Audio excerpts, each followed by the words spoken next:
መታደስ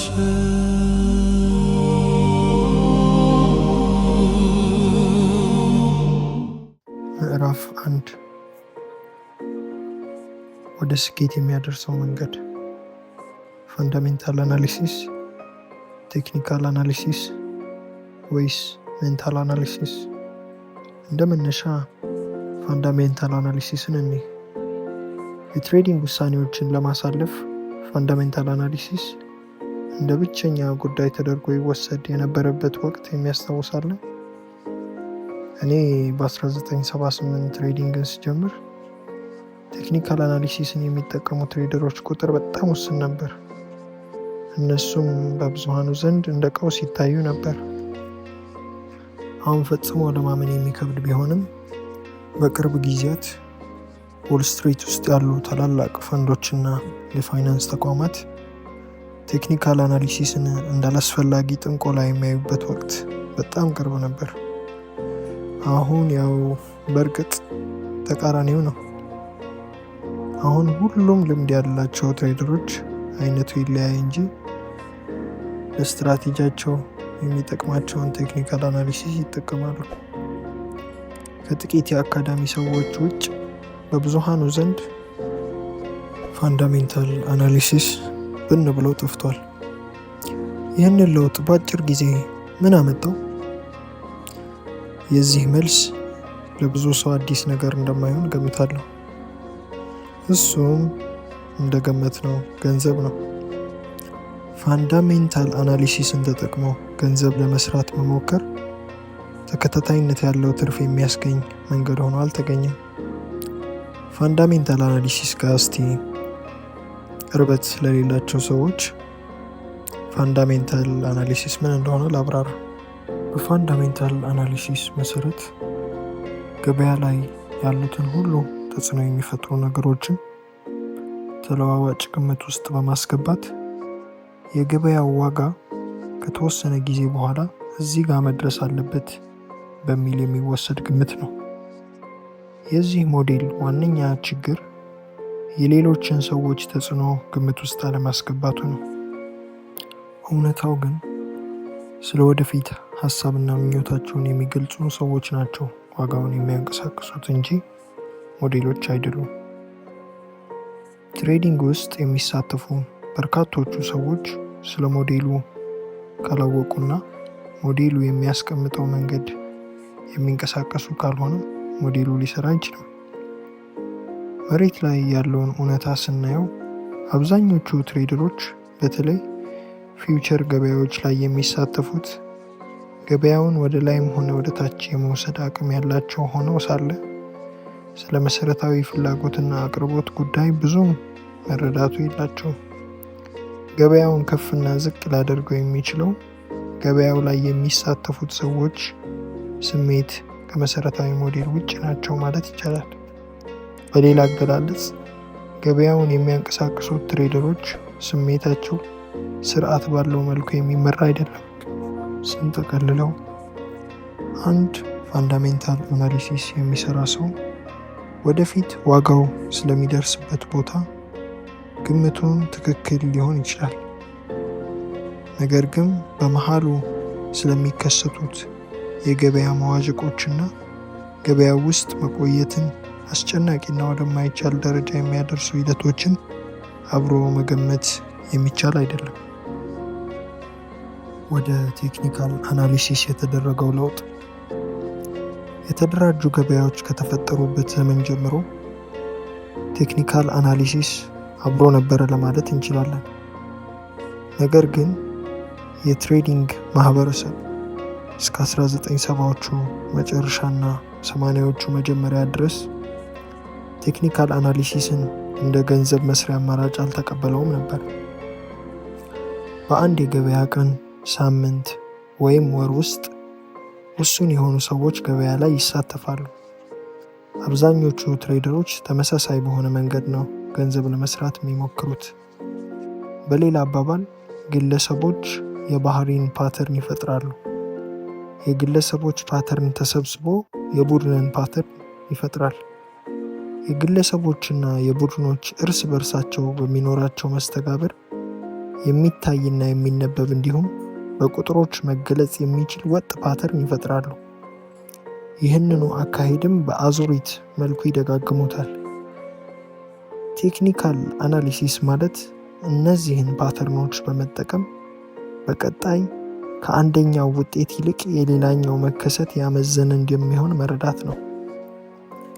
ቴክኒካል አናሊሲስ ወደ ገበያው አእምሮ ገብተን በማንበብ እንዲሁም ከዚህ ቀደም የተከሰተውን ግምት ውስጥ አስገብተን ቀጥሎ የሚሆነውን ነገር የመገመት አቅምን ማዳበር ነው። የፊውቸር ገበያውን እንቅስቃሴ ከመገመት አንጻር ቴክኒካል አናሊሲስ ከፋንዳሜንታል አናሊሲስ በብዙ ርቀት የተሻለ ሆኖ ተገኝቷል። ገበያው ሊሆን ይገባው ነበር ከሚለው እሳቤ አላቆ ካለፉት ሂደቶች በመነሳት አሁን ገበያው ሊሆን የሚችልበት ቦታ ላይ ትኩረት እንዲያደርግ ለትሬደሩ እድልን ይሰጣል።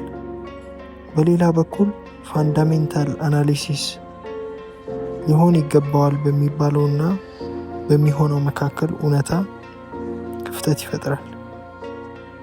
በተቃራኒው ቴክኒካል አናሊሲስ ይህንን የእውነታ ክፍተት መድፈን ብቻ ሳይሆን ለትሬደሩ ሊጠቀምባቸው የሚችላቸውን የትየለሌ አማራጮችን ያቀርብለታል።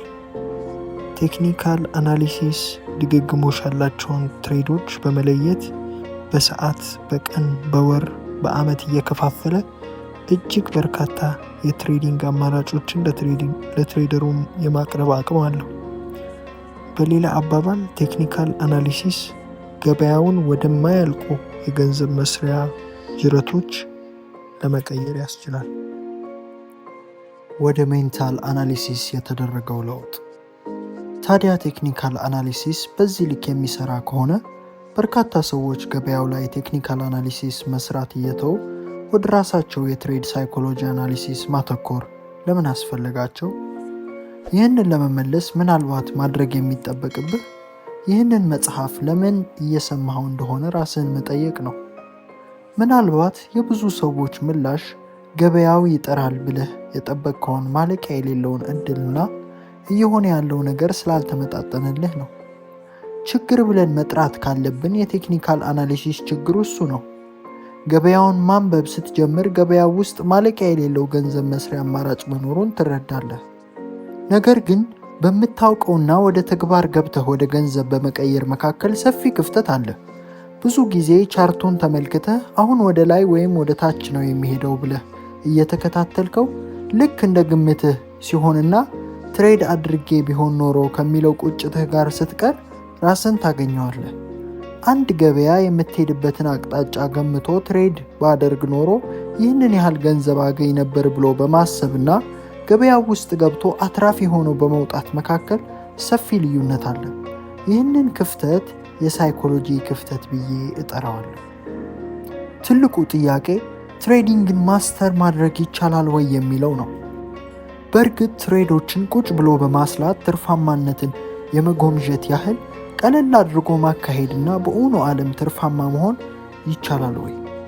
የጥያቄው መልስ ያለምንም ማመንታት አዎ ሲሆን የዚህ መጽሐፍ ዓላማም ያንን ስለ ልቦና መታጠቅ እንድትችል ማድረግ ነው። በውጤቱም ትሬድ ማድረግና ትርፋማ መሆን ቀላልና ያለ ጭንቀት መከወን የሚችል ያልተወሳሰበ መሆኑን ታረጋግጣለህ። ይህ አባባል በቀላሉ የማይደረስበት ሊመስል ይችላል።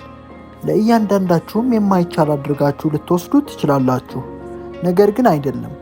ትሬዲንግን በጥበብ ማስተር ያደረጉ ሰዎች አሉ። ሆኖም አንተም ልትገምት እንደምትችለው የእነዚህ አሸናፊ ሰዎች ቁጥር በጥርጣሬና ውዥንብር ውስጥ ከሚያልፉ ሰዎች ቁጥር አንጻር ሲታይ አነስተኛ ነው። በእርግጥ በእነዚህ ሁለት ቡድኖች መካከል በውጤታማ ትሬደሮችና በውጤታማ ባልሆኑት ያለው ልዩነት በምድርና በጨረቃ መካከል ባለው ልዩነት መመሰል ይችላል። ምድርና ጨረቃ በአንድ ሰዓት ከዋክብት ውስጥ የሚገኙ እንደመሆናቸው መጠን የሚያመሳስላቸው ነገር አለ። ነገር ግን ሁለቱን የቀንና የማታን ያህል የሚያለያያቸው የራሳቸው ባህሪ አላቸው። በተመሳሳይም ምንም እንኳ ትሬድ ማድረግ የሚችል ሰው ሁሉ ትሬደር ተብሎ የሚጠራ ቢሆንም በአሸናፊዎችና በግምት ትሬድ በሚያደርጉት መካከል የቀንና የማታን ያህል የባህሪ ልዩነት ይታያል። ወደ ጨረቃ መሄድ የስኬታማነት መገለጫ ነው ብለን ከወሰድን በትሬዲንግ ወደ ጨረቃ መድረስ ይቻላል። በእርግጥ መንገዱ አስቸጋሪ ነው። በዚህም የተነሳ የሚደርሱበት ጥቂቶች ናቸው። እዚህ መሬት ላይ ሆነን ስንመለከት ጨረቃ ሁሌም በየማታው ብቅ ብላ ስንመለከታት በቀላሉ የምንነካት ትመስለናለች። ትሬዲንግም ተመሳሳይ ስሜት ነው ያለው። በማንኛውም ደቂቃና ሰዓት፣ ቀንና ወር ገበያው ትሬድ ማድረግ ለሚችሉ ሰዎች እድሉን ያቀርባል። ገንዘቡም ያለማቋረጥ በመፍሰስ ላይ ነው። ወጥነትን ማዳበር የቻሉ ሰዎች በማንኛውም ሰዓት ገበያው ውስጥ ገብተው በቀላሉ ገንዘብ ይዘው መውጣት ይችላሉ። ይህ አባባል የተጋነነ የሚመስላችሁ ሰዎች ትኖራላችሁ፣ ነገር ግን ፍጹም እውነት ነው። አንዳንድ እንቅፋቶች ቢኖሩም ገንዘብ ወደ እንደዚያ ትሬደሮች በቀላሉ በመፍሰሱ የተነሳ እንዴት ይሆናል ብሎ ለመቀበል ለአእምሮ ያዳግታል። ነገር ግን ወደዚህ ቡድን ማደግ ላልቻሉ ሰዎች ይህ ስኬት የሚመስል ግን የማይጨበጥ እንደሆነባቸው ይቀጥላል። ሲፈልጉት የኖሩት ስኬት እጃቸው ላይ የገባ ይመስላቸዋል፣ ግን ባልጠበቁት ቅጽበት ብን ብሎ ይጠፋባቸዋል። ለእንደዚህ አይነት ሰዎች በቋሚነት የሚከሰትባቸው ነገር ቢኖር ስሜታዊ ህመም ነው። እነዚህ ሰዎች የሚደሰቱበት የትርፍ ጊዜ የለም ማለት አይደለም፣ ነገር ግን ትርፍ የሚያገኙበት ወቅት እንኳ በስጋት በፍርሃትና በጸጸት የተከበቡ ናቸው። ስለዚህ ሁለቱን የትሬደር ቡድኖች የሚለያያቸው ምንድን ነው? የተሻለ ጠንክረው ስለሚሰሩ ነው? የተሻለ የትሬድ ሲስተም አላቸው? የተሻለ አናሊሲስ ይሰራሉ? ወይስ በውልደት ያገኙት የተሻሉ ትሬደሮች የሚያደርጋቸው ነገር አለ? ከላይ የጠቀስናቸው አማራጮች ሁሉ ትክክል የሚመስሉበት ጊዜ አለ። ይሁንና ይህ የሚሆነው በትሬዲንግ ከፍተኛ ኪሳራ ያስተናገዱ ሰዎች በመደበኛው ህይወት ስኬታማ የተባሉ ሰዎች ጭምር መሆናቸው እስክንገነዘብ ድረስ ነው። በቋሚነት ኪሳራ የሚያስተናግዱ ሰዎች መካከል ዶክተሮች፣ ኢንጂነሮች፣ ጠበቆች፣ ሳይንቲስቶች እና ዋና ስራ አስፈጻሚዎች እንዲሁም ስራ ፈጣሪዎች በብዛት ይገኙበታል። በተጨማሪም የዘርፉ ምርጥ አናሊሲስቶች ብዙ ጊዜ ቀሽም ነጋዴዎች ናቸው። ጉብዝናና የገበያ አናሊሲስ ለስኬት አስተዋጽኦ እንዳላቸው ግልጽ ነው። ነገር ግን አሸናፊዎቹ ከብዙሃኑ የሚለዩ ዋነኛ ጉዳዮች አይደሉም። ታዲያ ጉብዝናና የተሻለ አናሊሲስ ለስኬት ካላበቃ ምንድነው ዋናው ጉዳይ? ከዓለማችን ምርጥም ቀሽምም ትሬደሮች ጋር እንደሰራ ቀሽም ትሬደሮች ወደ ምርጥ ትሬደሮች እንደቀየረ ሰው ያለማመንታት ውጤታማ ትሬደሮችን ስለሚፈጥሩ ጉዳዮች መናገር እችላለሁ። እነዚህን ምክንያቶች ወደ አንድ ጨምቄ ማስቀመጥ ካለብኝ አሸናፊዎች ከሌሎች የሚለዩት በሚያስቡበት መንገድ ነው እላለሁ። ይህ ገለጻ ግልጽ መስሎ እንደሚታይ ያውቃለሁ። ነገር ግን በተለያየ መልኩ ማሰብ መቻል ምን ማለት ነው የሚለውን በጥልቀት ከመረመርክ አባባሉ በእርግጥም ግልጽ እንዳልሆነ ትረዳለህ። ደረጃው ይለያይ እንጂ ሁላችንም በአስተሳሰባችን እንለያያለን። ላናስተውለው ብንችልም ብዙ ጊዜ ሌሎች ሰዎች የእኛን ምልከታና መረዳት ይረዱናል ብለን ገምተን ነው የምንጀምረው። አንድ ቀን አንድን ክስተት አብሮን የተሳተፈ ሰው ከእኛ ፍጹም በተቃራኒው መረዳት ኖሮት እስኪያጋጥመን ድረስ ይህ ግምታችንም ትክክል መስሎ ይቆያል። ወደ ትሬድ እንመለስ። ውጤታማዎቹ ትሬደሮች ግራ ከተጋቡት ትሬደሮች በተለያየ ሁኔታ አሳቢ የሚያደርጋቸው ምንድን ነው? ገደብ አልባ ዕድል በሚያቀርብ ገበያ ውስጥ ራሳቸውን እጅግ አደገኛ ተለዋዋጭ በሆነ የአእምሮ ስነ ልቦና መነዋወጥ ውስጥ ተረጋግተው ማለፍ የሚችሉ ናቸው። ትሬድ ውስጥ የሚቆይ ሰው ሁሉ ከተወሰኑ ጊዜያት በኋላ ትርፍ የሚያስገኙ አጋጣሚዎችን ለይቶ ያውቃል። ነገር ግን መቼ መግዛትና መቼ መሸጥ እንዳለብህ መረዳት ብቻውን ውጤታማ ትሬደር አያደርግም። ቋሚ አሸናፊዎችን ከሌሎች የሚለያቸው መሰረታዊ መለያ ባህሪ በየትኛውም ውጥንቅጦ በወጣ አካሄድ ውስጥ ዲሲፕሊንድ፣ ባለሙሉ ትኩረትና በራሳቸው የሚተማመኑ ሆነው እንዲቆዩ የሚያስችላቸውን የአእምሮ ቅኝት መገንባታቸው ነው። በዚህም ምክንያት አብዛኛው ትሬደር ተጋላጭ ለሚሆንባቸው የተለመዱ ፍርሃቶችና የትሬድ ስህተቶች አይጋለጡም። በትሬድ ውስጥ የቆየ ሰው ሁሉ ስለ ገበያው አንዳች ነገር መረዳቱ አይቀርም። ነገር ግን ቋሚ አሸናፊ ሆኖ ለመዝለቅ የሚያስፈልገውን የአእምሮ ቅኝት የሚማሩት ጥቂቶች ብቻ ናቸው። ልክ ሰዎች የጎልፍ ወይም የቴኒስ ችሎታቸውን ለማሻሻል የሚኖራቸው ትጋት ከአእምሮ ቅኝታቸው ጋር እንደሚያያዘው ሁሉ ትሬዲንግም እንደዚያው ነው። ቋሚ አሸናፊ ሆኖ ለመውጣት ህመምና ውጣ ውረድ አለው። ስኬታማ የሆኑ ትሬደሮች በዚያ የአእምሮ ስሜት መናወጥ ውስጥ አልፈዋል። ምናልባት እንደዚህ አይነቱ ክስተት የማያጋጥማቸው ከስኬታማ ትሬደር ቤተሰብ የተገኙና በአግባቡ ማስተማር የሚችል ሰው ያጋጠማቸው ሰዎች ብቻ ናቸው። የገንዘብ ኪሳራና የስሜት መዋዠቅ በትሬደሮች ዘንድ የተለመዱ የሆኑት ለምንድን ነው? ለዚህ ትክክለኛው ምላሽ ብዙዎቻችን ትሬዲንግ ስንጀምር ተገቢውን ስልጠና ወይም እርዳታ የሚያደርግልን ትክክለኛ አካል ስላላገኘን ነው። ነገር ግን ምክንያቶቹ ከዚህ ጠለቅ ይላሉ። ያለፉት 17 ዓመታት የትሬዲንግ ሳይኮሎጂን ሳጠና የቆየሁት የስኬት መርሆችን ለማስተማር እንድችል ነው። ነገር ግን የተገነዘብኩት ነገር ትሬዲንግ እርስ በርሳቸው በሚቃረኑ እውነታዎች የተሞላ መሆኑን ነው። በትሬዲንግ የሚያጋጥሙ የፋይናንስና የስሜት ቀውሶች ምክንያታቸው በመደበኛው ዓለም ከፍተኛ ውጤት የሚያስገኙ ወይም ለስኬት የሚያበቁ አካሄዶች በትሬዲንግ ዘርፍ ግን ተቃራኒውን ውጤት የሚያስገኙ በመሆናቸው ነው። በፍጹም አይሰሩም። ይህንን ካለማወቅ የተነሳ ብዙ ሰዎች ወደ ትሬዲንግ ሲገቡ በመደበኛው ዓለም ስኬታማ የሚያደርገውን ስትራቴጂ መንገድ ይዘው ነው። ለትሬዲንግ የሚያስፈልጉ መሰረታዊ ክህሎቶችን ለመረዳት ግድ ሳይኖራቸው ይቀራል። ለዚህ ማስረጃ እንዲሆነኝ አንድ ምሳሌ ልጥቀስ።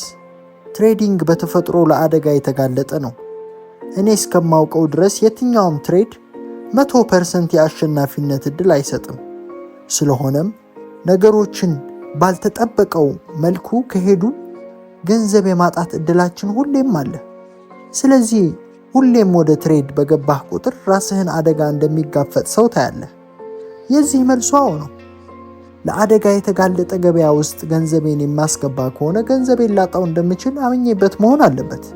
የትኛውም ትሬደር ይህ መረዳት እንዲኖረው ይጠበቃል። በእርግጥ ብዙ ሰዎች አደጋ እየተጋፈጡ መሆናቸውን እንደ ጉራ ምንጭም ሲጠቀሙበት ይታያል። ነገር ግን ችግሩ የሚመነጨው ትሬድ በማድረግ ጊዜ ሙሉ በሙሉ ገንዘቡን ላጣው እችላለሁ ብሎ መጀመርና ገንዘቡን ስታጣው በትክክል መቀበል መቻል የተለያዩ ነገሮች ናቸው። ሁሉም ትሬዶች ያልተጠበቀ ውጤት ሊያስገኙ የሚችሉበት እድል አለ። ታዲያ ትሬደሮች ሲነግዱ ይህንን እውነታ በትክክል ይረዱታል? ከተረዱትስ ያሰቡት ሳይሆን ቀርቶ ኪሳራው ሲመጣ ያለምንም ማመንታት ይቀበሉታል? ለዚህ ደግሞ ምላሹ አይ የሚል ነው። ብዙ ትሬደሮች አደጋን የሚጋፈጥ ትሬደር መሆን ማለት ምንድን ነው የሚለውን በትክክል አይረዱትም። ውጤታማ ትሬደሮች ወደ ትሬዱ ሲገቡ ሙሉ በሙሉ ኪሳራ ሊሆን እንደሚችል ማወቅ ብቻ ሳይሆን ውጤቱ ሲመጣም ያለምንም ህመምና ማመንታት ይቀበሉታል። አደጋን የምጋፈጥ ትሬደር ነኝ ብሎ በማሰብና አደጋው ሲደርስ በጸጋ በመቀበል መካከል ከፍ ያለ የስነ ልቦና ክፍተት አለ። ኪሳራን ለማስተናገድ ሙሉ በሙሉ ዝግጁ ስትሆን በትሬድህ ላይ የሚታይ ተጽዕኖ አለው። ውጤታማ ትሬደሮች ወደ አንድ ትሬድ ሲገቡ በውስጣቸው ምንም ማወላወል ወይም ማመንታት የለባቸውም። እንዲሁም የገቡበት ትሬድ እንደሚያከስራቸው እርግጠኛ ሆነው እንኳን በማንኛውም ሁኔታ በኪሳራ አቋርጠውት ሲወጡ ምንም አይነት የስሜት ስብራት አያጋጥማቸውም። ትሬድ ስታካሂድ ምንም አይነት የስሜት መናወጥ ውስጥ የምትገባ ከሆነ ለትሬዲንግ ያለህ ዝግጁነት ጥያቄ ውስጥ ነው። ምክንያቱም ሊወገድ የሚችልን ነገር ለማስወገድ መሞከር በትሬድ አካሄድ ላይ ከፍተኛ ተጽዕኖ ይኖረዋል። በማንኛውም ዘርፍ ኪሳራ እንዳለ አምኖ መቀበል አስቸጋሪ ሂደት ነው። በትሬዲንግ ዓለም ደግሞ ወደዚያ ደረጃ ማደግ ይበልጥ አስቸጋሪ ነው። ምክንያቱም በቀጥታ ዋጋው የሚከፈለው በገንዘብ ነው።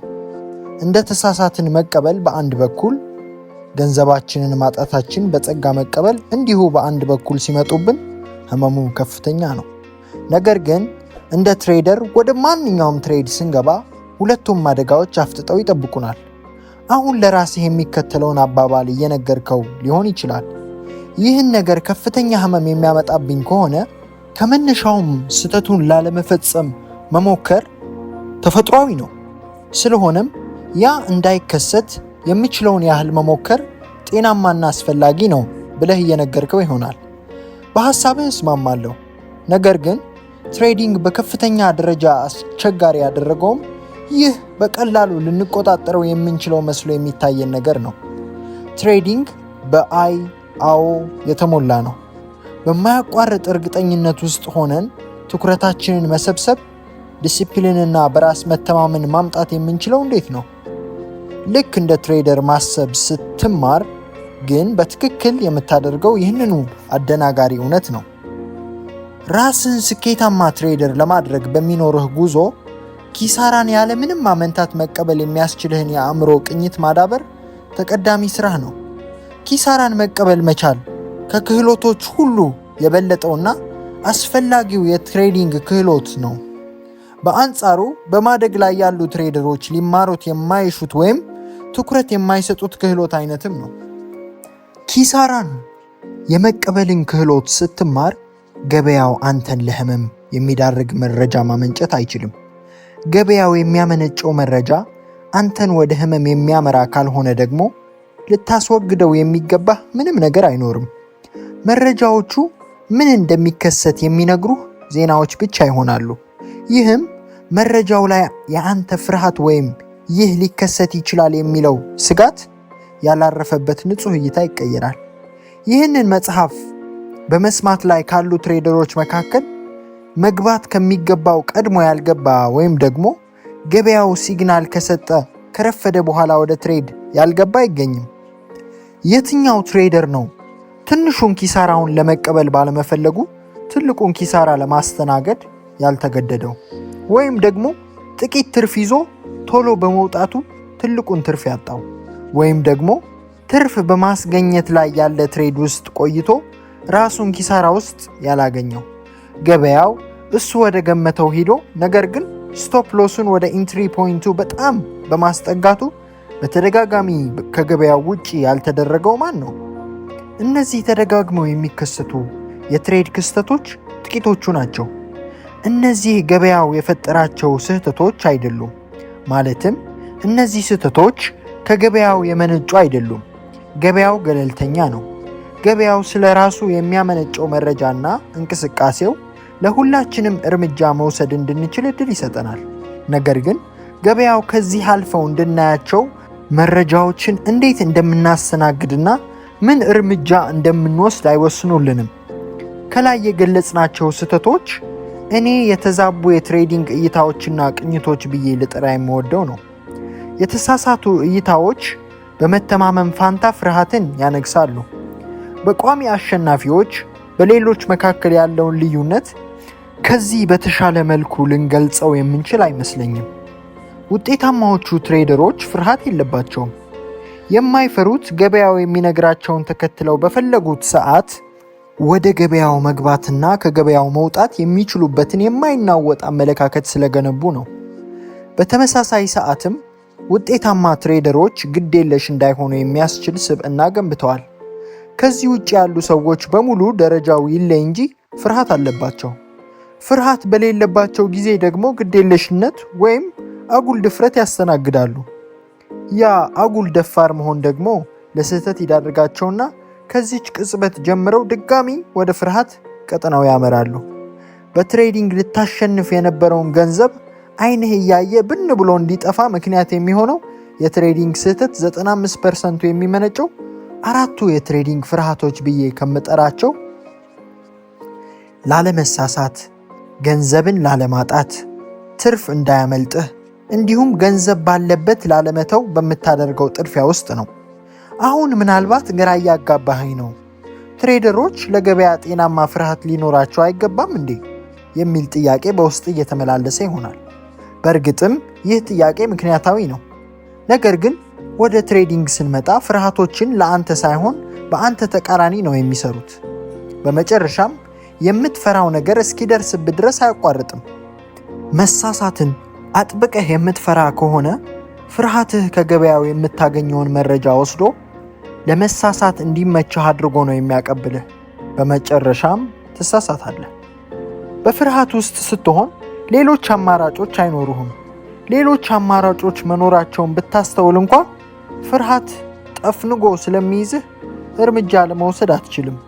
በአካል እንድንደነዝዝ ወይም እንድንሮጥ ነው የሚያደርገን። በአእምሮ ደግሞ ትኩረታችንን አጥብቦ በምንፈራው ነገር ላይ ብቻ እንድናተኩር ያደርገናል። ከገበያው የምናገኛቸው መረጃዎች ወይም ሌሎች አማራጮችን በሙሉ መመልከት ወይም ማስተዋል እንዳንችል ያግድብናል። ስለ ገበያው የተማርከውና የምታውቀውን ነገር ሁሉ በፍርሃት ውስጥ ሆነ ልታስታውስ አትችልም። ድጋሚ ወደ ቀልብህ የምትመለሰው ፍርሃትህ ከጠፋና ጉዳዩም ካለቀለት በኋላ ነው። ከዚያም ይህንን እኮ አውቀው ነበር፣ ለምን እንደዚህ አላረኩም ወይም እዚህ ጋር ለምን አላቋረጥኩትም የመሳሰሉትን ለራስህ ትነግራለህ። ለእነዚህ ሁሉ ችግሮች ምንጫቸው የእኛው የአመለካከት መዛነፍ መሆኑን ለመቀበል በጣም አስቸጋሪ ነው። በትሬዲንግ ጊዜ ብቅ እያሉ የሚያደናቅፉን ፍርሃት የሚወልዳቸው ድርጊቶች ስንወለድና ስናድግ እንድንተገብራቸው ስንሰለጥንባቸው የቆየንባቸው ጉዳዮች ናቸው። እነዚህ አመለካከቶቻችን በውስጣችን የተጣበቁ ከመሆናቸው የተነሳ የትሬዲንግ ችግራችን የሚመነጨው ከውስጣችን ነው ብሎ ልብ ለማለትም ሆነ ለመቀበል አስቸጋሪ ሆነብናል። ከዚያ ይልቅ ኪሳራችን ምንጩ ውጫዊ ነው የሚለው ተፈጥሯዊ ነው። ምክንያቱም እኛ የሚመስለን ህመሙን፣ ፍርሃቱንና ተስፋ መቁረጡን የሚፈጥርብን ገበያው እንደሆነ ነው። የሆነው ሆኖ ግን ተከታታይነት ያለው ትርፍ የሚፈልግ ማንኛውም ትሬደር ለገበያው የሚኖረው ምልከታ ቁልፉ መሆኑን መገንዘብ ግድ ይለዋል። በነገራችን ላይ በትሬዲንግ ትርፍ ለማግኘት ስለ ትሬዲንግ ጠለቅ ያለ እውቀት ላያስፈልግ ይችላል። ልክ እኔ ለመጀመሪያ ጊዜ ጎልፍ ስጫወት አልፎ አልፎ አስገራሚ ነጥቦች ያስመዘግብ እንደነበረው ሁሉ ትሬዲንግ ላይም አልፎ አልፎ አስገራሚ ትርፎች ልታገኝ ትችላለህ። ዞሮ ዞሮ ግን ተከታታይነት ያለው ትርፍ ለማስመዝገብ ቴክኒኩን ከመማር በስተቀር አማራጭ የለህም። ጥያቄው የትኛውን ቴክኒክ የሚለው ነው። ውጤታማነታችን እያደናቀፈ የሚገኘው ገበያው ነው ብሎ ለሚያስብ ሰው የተሻለው ውጤታማ ለመሆን ገበያውን ይበልጥ ማወቅ አለብኝ የሚለው ምክንያት ያሳምነዋል። ይህም ምክንያታዊ እሳቤ ብዙዎቹን ትሬደሮች የሆነ ጊዜ ላይ ጠልፎ የሚይዛቸው ጉዳይ ነው። ነገር ግን ይህ አቀራረብ አይሰራም። ገበያውን ሊቀይሩ የሚችሉ ምናልባትም እርስ በርስ የሚቃረኑ በርካታ ነገሮች ናቸው ያሉት። ራሳቸው ትሬደሮች ሳይቀር ገበያው ላይ በማንኛውም ሰዓት የትኛውንም ነገር መፍጠር የሚችሉ በመሆናቸው ገበያው ላይ ተጽዕኖ የሚያሳድሩ ነገሮችን አጥንቶ ለመጨረስ የሚቻል አይደለም። ይህ ማለት ገበያው ላይ ተጽዕኖ የሚፈጥሩ ነገሮች በቻልከው ሁሉ አጥንተህ የቱንም ያህል ጎበዝ ተንታኝ ብትሆን ገበያው አንተን ለማሳሳትና ኪሳራ ውስጥ ለመክተት እድል አያጣም። በሌላ አባባል ያለማቋረጥ እርግጠኝነት በሌለበት ገበያ ውስጥ አንተ በቂ በራስ መተማመን ሊኖርህ አይችልም። በትሬዲንጉ ዓለም መራራው እውነታ እያንዳንዱን አዲስ ትሬድ ውጤቱ የትኛውም ሊሆን መቻሉ ነው። የትሬዶችን አጋጣሚያዊነት ሙሉ በሙሉ ለመቀበል እስካልቻልክ ድረስ ሁሌም መጥፎ ውጤት ይኖራቸዋል ብለህ የምታስባቸውን እድሎች ሁሉ በማስወገድ ላይ ትጠመዳለህ። በሂደቱም ራስህ በምትፈጥራቸው ሰውኛ ምክንያቶች የተነሳ ዋጋ ትከፍላለህ።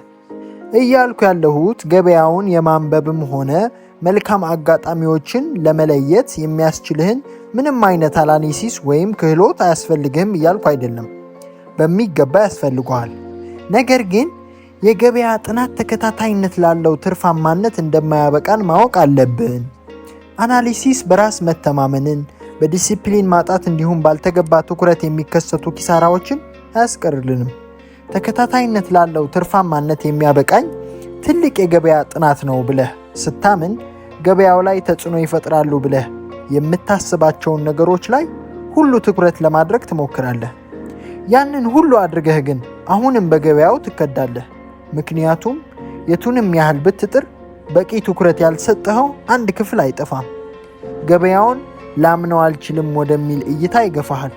እውነታው ግን ልታምን ያልቻልከው ራስህን ነው። በራስ መተማመንና ፍርሃት ከአመለካከታችን የሚመነጩ ሁለት ተቃራኒ ስሜቶች ናቸው። በአንድ ከማሸነፍ ይልቅ የምትሸነፍ አጋጣሚ ከፍ ባለበት ስፍራ በራስ መተማመን እንዲኖርህ ራስህ ላይ ከፍ ያለ እምነት ሊኖርህ ይገባል። ይህንን መተማመን ግን ያለ ልምምድና ከራስ ጋር በሚደረግ የተደጋገመ ፍትጊያ በስተቀር ልታገኘው አትችልም።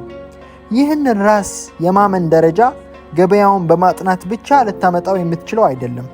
ሁለት አማራጮች ናቸው የሚኖሩ። የምትችለውን ሁሉ ምርምርና ጥናት በማድረግ ኪሳራህን ለማስወገድ መሞከር፣ አሊያም ለኪሳራ ያለህን አመለካከት በመቀየር የአእምሮ ቅኝትህን መቀየር። የአእምሮ ቅኝትህ ኪሳራን ሙሉ በሙሉ ለመቀበል ዝግጁ ወደ ሆነው ይዘት ስትቀይረው ገበያው የሚሰጥህን መረጃዎች በሚገባ ለመተንተን ችግር አይኖርብህም። የገበያ መረጃዎችን በህመም ውስጥ ሆነህ መተንተን ስታቆም ምክንያታዊ ለመሆን፣ ለማመንታት፣ ለመቻኮል፣ ገበያውን ገንዘብ እንዲያስገኝልህ ከመመኘት ወይም ኪሳራ እንዳይደርስብህ ከመስጋት ነፃ ትወጣለህ። ከላይ የተጠቀሱት ስሜቶች ከአንተ ጋር እስካሉ ድረስ ግን ራስህን ልታምነው አትችልም። ራስህን ለማመን ካልቻልክ ደግሞ ተከታታይነት ያለው አሸናፊነት ማምጣት የማይቻል ነው። እውነታው ፍርሃትን አሸንፈህ ተገቢውን የትሬደር የአእምሮ ቅኝት በማዳበር የማያባራው የገበያውን ተለዋዋጭነት ፊት ለፊት ያለምንም ፍርሃትና ማመንታት መቆም ስትችል ትሬዲንግ ልክ ስትጀምረው እንደመሰለህ ቀላል ይሆንልሃል። ስለዚህ መፍትሄው ምንድን ነው? ያለምንም የፍርሃት ቅንጣት ትሬድ ማድረግ የምትችልበትን የአእምሮ ቅኝት ተምረህ ማዳበር አለብህ። ጎን ለጎን ግዴለሽነትን፣ አጉል ድፍረትን ማስወገድም መማር ይገባሃል። ይህ መጽሐፍ ሊያስተምርህ የተዘጋጀውም ይህንኑ ነው። ወደፊት በገፋህ ልክ በአእምሮህ አንድ ጉዳይ እንድታስታውስ እፈልጋለሁ። ልትሆን የምትፈልገው ስኬታማ ትሬደር እያደግህ ሄደህ የምትደርስበት የወደፊቱ አንተነትህን ነው። እድገት የሚያመላክተው መስፋፋትን መማር እንዲሁም ራስን የምትገልጽበትን አዲስ መንገድ መፍጠርን ነው። ይህ አካሄድ አሁን ስኬታማ ትሬደር ሆነ ይህንን መጽሐፍ የምታነበው የበለጠ ስኬታማ ለመሆን ቢሆን እንኳ ይሰራል። ራስህን ለመግለጽ የምትፈጥራቸው አዳዲስ መንገዶች አሁን ስለ ትሬዲንግ ካሉ አመለካከቶች ጋር የሚጣረሱ ናቸው። እነዚህን አመለካከቶችን ልብ ያልካቸው ወይም አስተውለሃቸው የማታውቃቸው ሊሆኑ ይችላሉ። ለማንኛውም አሁን የያዝካቸው አመለካከቶች እንድታስቀጥላቸው መታገላቸውን ይቀጥላሉ። በመሆኑም ውስጣዊ ትግሉ ተፈጥሯዊ ነው።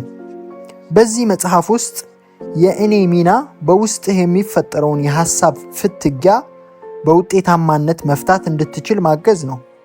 እስከ ዛሬ ስለ መኖራቸው ለማስተዋል ያልፈለግሃቸው ወይም ብታውቅም ተገቢውን ትኩረት ያልሰጠሃቸው እድሎችን ለመመልከት ያለህ ተነሳሽነት የመማር ሂደቱን ፈጣንና ቀላል ያደርግልሃል።